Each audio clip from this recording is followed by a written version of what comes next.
Autobots, roll out! Hello and welcome to That's Just Prime, and today we're going to be taking a look at Transformers Prime Beast Hunters Ultimate Optimus Prime, and I love this toy. Originally released in June of 2013, this guy retailed for approximately $60. He is an Ultimate class figure, the Ultimate size class. He's pretty big. This guy's huge. Here in truck mode, Optimus is approximately 10 inches long and about 5 inches tall at the top of the truck here. But if you want to go to the top of the handle here, he's about 8 inches tall. Now, this is the Optimus Prime from the Prime series after he was kind of reformatted, if you will, into the Beast Hunters Prime, where he went from being like a long-nosed cab truck to a flat-nosed cab, and he had all the big spikes and everything. He had like a cage in the back, supposed to be able to like capture Predacons with and all that. So this is another take on that Prime figure, and it's a pretty cool take. It's kind of gimmicky, and a lot of people didn't love it, but it is a fun figure. Now, I have done some customizing to this figure. First off is some paint. If you see this, this panel here is just like an unpainted gray, and so is the smokestack here. Well, that was true of the grill here in the front. The grill that's going to become like the part of the grill for his robot mode, those were unpainted gray plastic, and I painted them silver. The wheels were also just unpainted. They were black all the way around. I went ahead and painted those silver as well, and I went ahead and painted some of the weapons, which I'll show you in a minute. But before we do that, we're going to take a look at the truck here. I like this truck mode. It's a pretty cool truck mode. The flat cab truck, bringing that look back, but at the same time bringing some beefiness to him, you know, with the big spikes and everything. Very cool. There's another piece that I painted here. This panel here, this covers up the head in robot mode. This panel was unpainted gray, just like this. So I went ahead and put some red paint on this. Now, obviously, it doesn't match, but I mean, at least red on red looks a little better than just this unpainted gray that he had. But taking a look around, you can see he's very beefed up looking truck. Now, there are some gaps here in the truck mode. You can see, like right here, there's just panels missing on the side here that just didn't go with any panels. So there are some open gaps. Like I said, this toy wasn't for everybody. Not everybody fell in love with it, but it is a fun toy to play with and a very cool addition to the Optimus Prime collection. So there he is.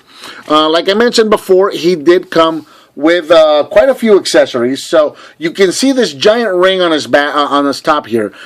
This is a missile launcher. So he came with a couple of missiles.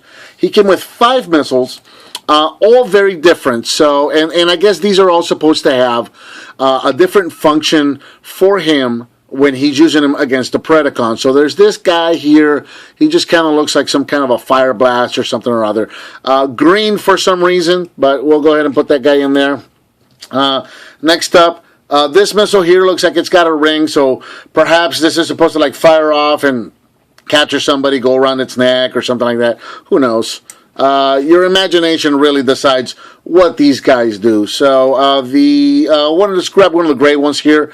It's kind of like a grabber missile, so I guess this guy could go out and like grab one of the Predacons or Decepticons for that matter, and just kind of work kind of like a handcuff, I suppose. We'll see. We'll do the last green one here. This one looks just like the first one. It's just another one of those fire blast missiles. And then the last one that we've got is another one of the gray ones, and it's this kind of like this claw sort of thing. It just, I guess this just shoots out and grabs a Predacon, or I like to think that maybe this thing would like open up and it would be like a net, and then the net would fall over the Predacon. You can just make up whatever you want with these guys. So as you can see, I've been plugging these guys into these little dragon mouths. You see the launchers up here. These are very cool. Let me get in close. The launchers themselves look like dragon heads, and these missiles are kind of shooting out of the dragon's mouth. So that's pretty cool. Very cool little detail they added to that. So now the way to get the gimmick to work is obviously these are not just going to shoot in all 5 directions just like so. These are always going to shoot out the front of the truck. So you grab the handle up here and you can turn this handle and it sometimes works okay. Sometimes it catches or it doesn't turn all the way. You kind of have to turn it all the way over and then bring the handle back. But you can kind of rotate this disc around to select whatever missile you want to use. So if there's a specific thing that you want your missile to do, like say for example, we want to shoot out that net, we would go ahead and select that missile. And then there's a button right here, you just go ahead and press on that, and that's going to fire off that missile. It's got a pretty good spring on it. All of these little guys do, so they shoot out with a fairly good amount of force. So I'm just going to keep my hand up there and just go around and shoot all of those guys out. So that's how that works. Now I'll be honest. Obviously, that ring up there, it's not the most beautiful thing. It's a cool weapon. It's a cool feature to have up there, but it is a bit of an eyesore, and I will address that here in a second. But before we do that, let's get to some of the other accessories he came with. Now, these are, like I mentioned, also painted. These were also done in this unpainted gray plastic here. He comes with a shield that's very reminiscent of the shield that he had in his other versions of Beast Hunters Prime, where he had kind of like that dragon face sort of thing going on with the shield there. So, as you can see here in the back, it's just this unpainted gray, and I just painted it silver. And then he also came with this gigantic sword, which also was unpainted plastic, and I just painted it silver. So there are a couple of ways to put these away in the vehicle mode. Again, these are not the way that I am a big fan of. So you can see that the sword here has a peg on each side, and there's a peg right here on the side of what's going to be Optimus's arm, and you can see on the side of the robot, or on the side of the truck rather, you can see most of the robot there. You can see the robot legs, you can see the robot arms. So these parts come in handy for hiding some of that. So you can set the sword right there, and that helps to hide, you see that arm and that leg. It helps to hide it a little bit. The shield, not so much. So the shield, there's two things you can do. You can use this peg here to plug it into the arm, which I don't think works that great because that tends to make the shield rub up against the wheel when you're trying to roll them. But then you can also take it and peg it down here where the leg is at and just kind of point it forward. And if I remember correctly, this is the way the instructions showed to store it. And I'm not seeing it, so there we go. So there's that. So that doesn't really work to hide the robot parts as well as the sword did. But there you go. So yeah, the truck mode, while I find it cool, I'll admit, this is not the most cohesive truck mode that there is. It's not exactly show accurate, and it's very convoluted. Like, you know, the weapons, I'm okay with the sword there because it kind of helps to look like the side of a dump truck or something like that. But the shield, I don't love it. I'm not a fan of the shield there. And the ring up here with the missile launchers, while it is a cool gimmick, it is a bit of an eyesore. I'm not really married to how that looks. So I went ahead and did a little more customizing to this. So if you see where the missile launcher mounts, it's only mounted by a single pin right here at the top of the cab. And I'll show you what that pin is right here. So that's it. It's just this pin right there. It goes through that hole, through the base of the launcher and out the other side. So I just heated that up and pulled that pin out, just like so. And that's it. That's the only thing that's holding that. So I made it to where, like I said, I like the missile launcher, but I would like it better if it was removable. So now this missile launcher is removable. Just like that, we can just take it off to the side and just pop it off and set it off to the side. That already looks a lot better, if you ask me. Now, the other thing that I did, go ahead and take off the shield, is I went ahead and got myself a second sword. So I went ahead and painted that as well. So pop this guy in on the side, right here where the other arm is at. And now this helps to make it look a little more like the sides of a dump truck, like he did look on the show. And then you can take the shield and just kind of wedge it up here in between the two tips of the sword right there to kind of make that shield top that the other toys had. And I think that right there looks so much better. It's a little more show accurate, and not exactly show accurate, but it does lean a little more towards the show. It doesn't have that giant eyesore on the top there. I just love the look of this better, and I think it just improves the toy a lot more. So there's my little customizing that I did for this figure. Okay, so getting into transformation. Transformation is pretty simple. I'm going to start out by just taking off all the weapons and just kind of leaving them bare bones. Now, real quick, having the ring off obviously is not going to affect the transformation whatsoever. This missile ring, the way it connected to the truck, like I mentioned, it mounted here with that through a pin. And then here on the back of the arms right here, it had these pegs. These 4 pegs would go into these 4 ports. So for the transformation, what you would do is unpeg it from the arms and just kind of bring it up like so. And just kind of keep it there and out of the way throughout the transformation. So this is actually going to make it a little easier for us to transform in front of the camera because we're not going to have that ring just hanging out there. So I'm just going to go ahead and start right here at the arms and unpeg these from the legs. You can see the little tab and the port right there on the bottom of the arm. And just kind of unpeg those. Go ahead and come to the front here. This grill is pegged into the front of the truck there. And then right here, these wheel wells are pegged into the side of the legs down here. So go ahead and unpeg those. And then this whole thing is going to just come down. Go ahead and separate the grill just like that. And these panels are going to fold in. Now these panels also are going to turn there. There's a hinge right there and right there. And just turn those out just like so. And these are going to come down. Let's go ahead and separate the legs here. And these are going to come down in here. And they can be a little tricky. I hope I can do this in front of the camera. But these guys are going to peg in here on the inside of the leg. And let's see if I can show that off. There's a little tab or a little like a edge right here, and you want to get this slot right in there, and it's kind of difficult to see. So there we go. So there it is. Hopefully I got that right in front of the camera. Do that again on this side, and we want to get that slot right in there, just like that. And that's gonna pretty much do the legs. Go ahead and straighten that guy out at the hips right there. Let me bring this camera up. This guy is massive, enormous. Wait till you see this guy. Okay, so go ahead and reach under his torso here and bring this piece of the grill up, just like that. And we can go ahead and just turn his whole body around. Bring the arms forward. These guys are going to tab in right there at these mirrors, and they're not the best tab. They do tend to come off quite a bit. We're probably going to see those come off during while we're playing with it.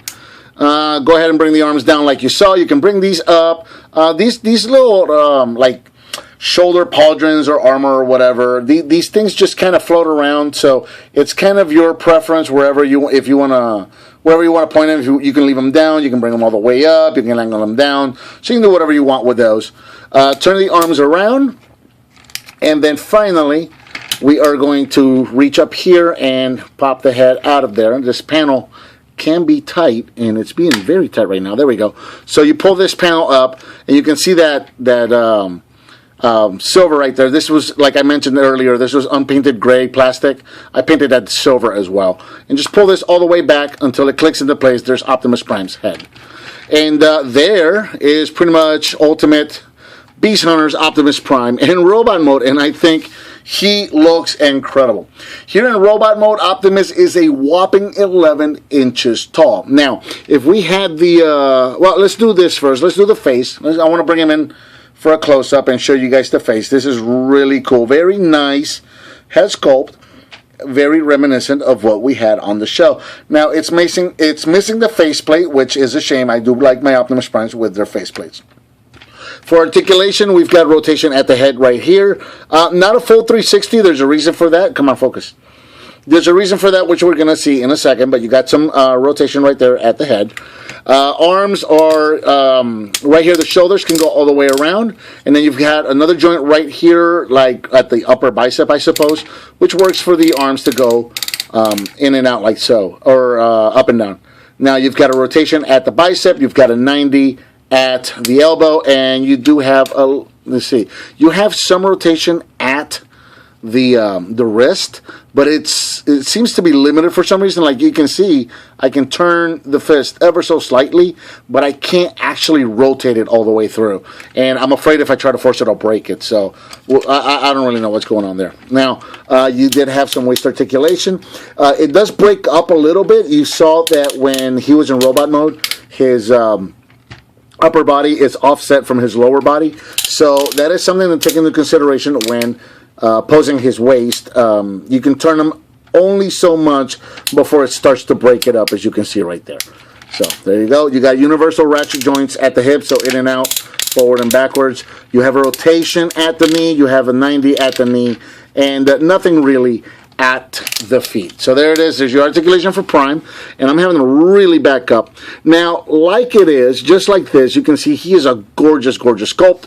He looks just like he did on the show. I think he looks fantastic. Now, if that ring was still attached, what would have happened is the ring would have moved up from here. It was originally mounted like so. So what would happen is that it would rotate up on this hinge all the way forward like so, and it would click into place. And then these 4 tabs that were tabbed into the arms earlier would tab in right here to these sides of, let's see if is that right? No, up here. So these little hooks here are going to tab in to these slots right here on each side. And then this port or this connector, this connector right here is going to go into this hole on the back of Optimus's head. And what's cool about removing this is that because it's got these little hooks in that connector, like I mentioned earlier, this makes it actually removable. And then when you put him on there, he's secure again. So you don't really need that pin to hold that launcher in place. It holds securely, which is really, really cool. So there we go. There's that, and I'm going to have to back it up because, like I said, he is getting enormous. So now we've got that ring on the back there, and it still works perfectly fine. You can still use the handle, but you don't really want to do that. I'm going to show you the other gimmick that this has for firing these missiles. And as you can see now, the missile the missile launcher, or the dragon head rather, that's right above his head is going to turn and face forward. Every time you turn one, it's going to turn down and face forward, while the other ones turn straight ahead as soon as you're done using them, which is really, really cool. Now, the other way of using the missile launchers, why don't we go ahead and just pop in a couple of these missiles, just so you guys can see how this is going to work. And so now what we're going to do is we're going to take this grill piece right here. We're going to push down on this grill, and that is going to make the disc spin just like so. And I don't know if you're going to be able to see this or not. Let's see if we can get it. There is a light feature. Anytime we pull this down, there's a lights up inside of the chest, and his eyes also light up green. So I don't know if you're... He's actually not doing it. He was doing it a second ago, and now he's not. Why is that? So there it is. Okay, he is lighting up. I'm just not seeing it because of the angle of the camera. But you can see right there, there's light right there, and there is a little bit of light inside the eyes. So and that's why you can't really turn the head 360, because of the light inside of the eyes there. So yeah, unfortunately with my lights that I have set up here, you're not able to see them very clearly. So there you go. So that's how you would go about selecting your different missiles. That comes down, and then you just reach back here just like you did before, push on that button, and it launches the missile. Or is it? There you go. So launch that one and launch that one just like that. So the ring still works, and personally I prefer this way because it's removable now that I've taken out the pin, and it is still fully functional. And it's, like I showed you earlier, it's not going anywhere. It still works perfectly fine. It does look a little fiddly because I'm in front of the camera and I'm having to reach around to do it. But yeah, it does work perfectly fine. I'm super happy with the way that works, having removed that in. Then when I'm done using it, I can just take it off like I did right there. So, one last thing before we go, we're going to give him his swords and his shield here. So what I like to do for display purposes is I like to take this arm and turn it this way. Now you can, and I should probably show you this, there were 2 handles on the back of the shield, so you can hold the shield in his fist just like that, and that's okay. And it works perfectly fine, just like that, as you can see. But what I like to do, for display purposes, is I like to put his arm down and turn it, and then just pop the shield in right here, just like that. And then I'll take one of his swords and put him in his hand, and that looks pretty badass right there. Optimus looks like he's going to fillet somebody's face off right now with that giant cleaver sword right there. I love that. I love the way that sword looks. And then going around to the back, and this is the way that I like to display him on my shelf. I'll take the sword right here and just kind of put that hole through the through that piece right there, and then just put the edge right up here on the back of that head cover that he had. And it kind of makes this cool effect where the sword is just kind of sitting on his back at an angle, and it just makes for a really cool way to display this Prime. Let me come in a little closer so we can get him full screen. So there you go. That's how I like to display him. So yeah, he's not the perfect toy out of the box. I don't think. He does have a very cool, very fun gimmick, but I understand that it's not for everybody. It's, after all, these are meant for little kids. So, you know, if you're a more serious collector, I understand that this is possibly not for you right out of the box. However, it is a fun toy, and with a little bit of work, you can see that you can make a pretty cool figure, display piece, and it's still a fun toy to play with just minimum amount of work and customizing. So I am super, super happy with this figure. Love it. I'm super glad that I got it and I added it to my collection. So with that, I think that pretty much covers Transformers Prime Beast Hunters Ultimate Optimus Prime. What did you think of this figure? What would you like to see me review next? Let me know by leaving me a comment. Give me some thumbs up. Subscribe and share it with your friends if you like what you see. And I'll talk to you next time on That's Just Prime.